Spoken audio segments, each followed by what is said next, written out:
அனைவருக்கும் அன்பான வணக்கம்.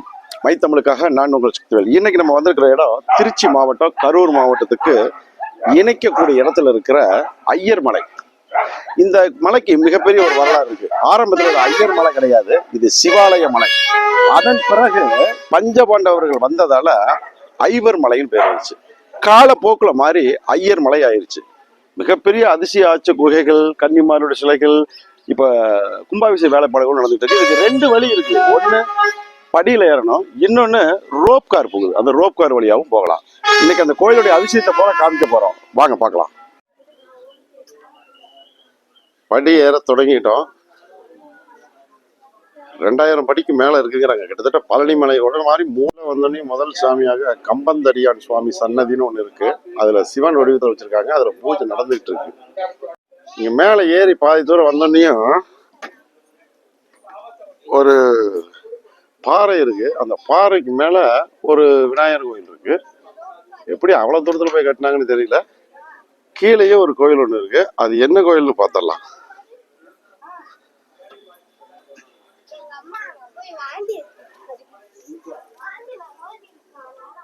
ஏதோ ஒரு நாயனம்மார் மாதிரி தெரியுது, ஆனா என்னன்னு தெரியல. இருக்கவங்களை கேட்டுதான் தெரிஞ்சுக்கணும்.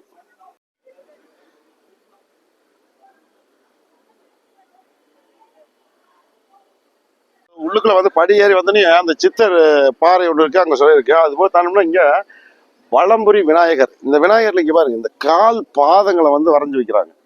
அது இந்த கால் வலி, முட்டி வலியில ரொம்ப தீராதவங்க இதில் நின்னாங்கன்னாக்கா இந்த மாதிரி வரைஞ்சி வச்சுட்டு போனா உடனே அந்த வலிகள் போயிடும் அப்படிங்கிறது இந்த கோயில் ஒரு பெரிய ஐதீகமா இருக்கு.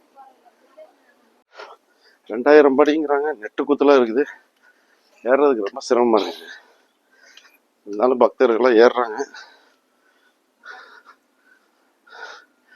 படி இப்படி போகுது, ரோப் கார் இப்படி போகுது. ரெண்டு பக்கமா தான் போகுது. ரோப் கார் வருது, நடந்து போறது 10 படி ஏறதுக்குள்ள இந்த ரோப் கார் மேல கோயிலுக்கே போயிருந்தான். ஒரு ஒரு டிராக்குக்கு 2 பேர் ஏறாங்க. போற வழியில சப்த கன்னி மார்கள் அப்படின்னு ஒரு குகை ஒண்ணு. அது பாத்தீங்கன்னா ரொம்ப இதுதான் சப்த கன்னிமார்கள். அவங்களுடைய சிலைகள் போல. இந்த பக்கம் விநாயகர் நாகர் வச்சிருக்காங்க, இந்த பக்கம் சப்த கன்னிமார்கள்.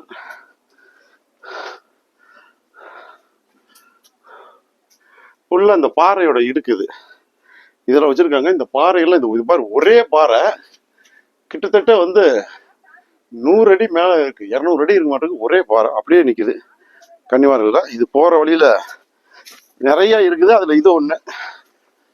வாங்க.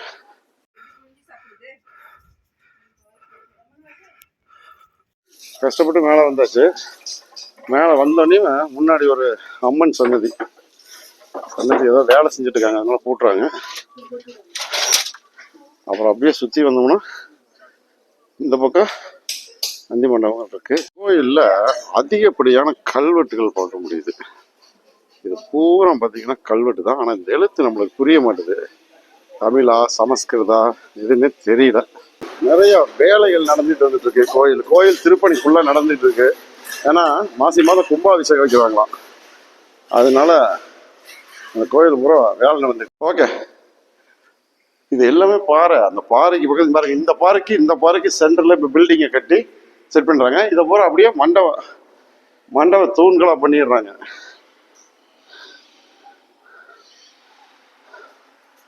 இங்க பாருங்க, இதெல்லாம் ஒரு சாமியும் ஒரு சிலையை குறிக்குது. ஒரு சாமியும் ஒரு விஷயத்தை குறிக்கிற மாதிரி சிலைகளாக தான் வச்சிருக்கிறாங்க. இது பாரு, இந்த சிலை ஒரு டேபிள் இருக்கும். இது நாயனமார்கள், நாயனமாருடைய சிலை வச்சிருக்காங்க. இப்படி ஒன்னொன்னுக்கும் ஒவ்வொரு வரலாறு இருக்கு.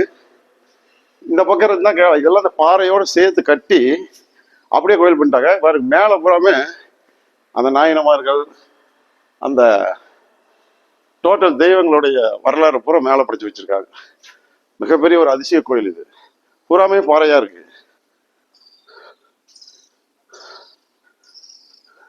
பூராமே இது நாயனமார்கள், தெய்வங்கள், நாயனமார்கள் எல்லாமே.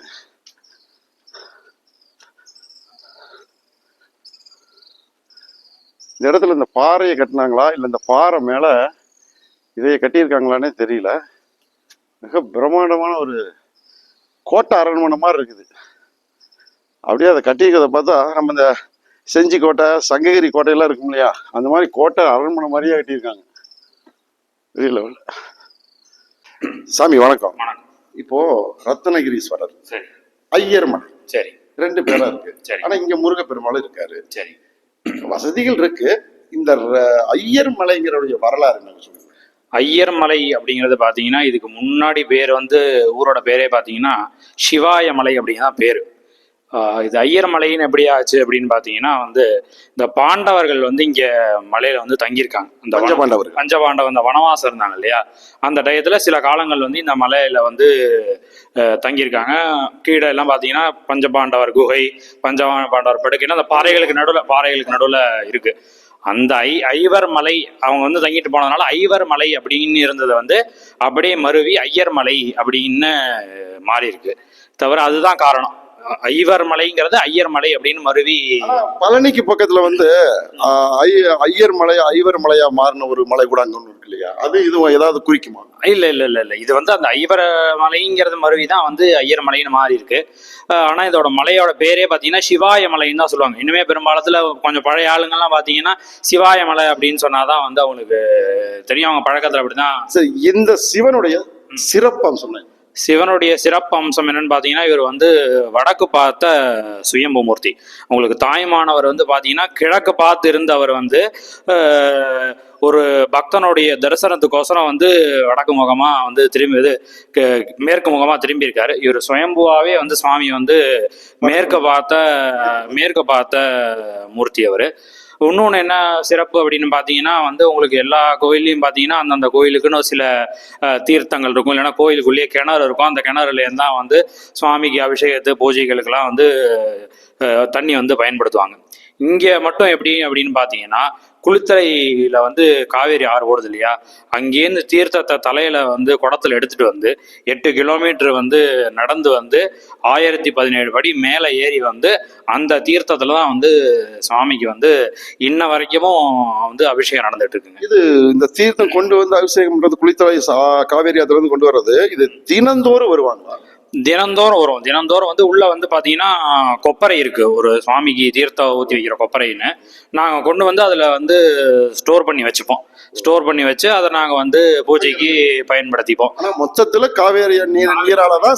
ஆமாம் ஆமாம் ஆமாம். என்ன நடந்தாலும் இப்போ கும்பாபிஷேகமே பார்த்தீங்கன்னா, கடந்த 2 கும்பாபிஷேகம் ஆகட்டும், இப்போ வரக்கூடிய கும்பாபிஷேகத்துக்கு எல்லாத்துக்குமே பார்த்தீங்கன்னா அந்த கலச தீர்த்தங்கள் முதற்கொண்டு காவேரியிலேருந்து நடந்து எடுத்துக்கிட்டு வந்து அதை வச்சு தான் வந்து பூஜை பண்ணுறது இந்த கோயிலில்.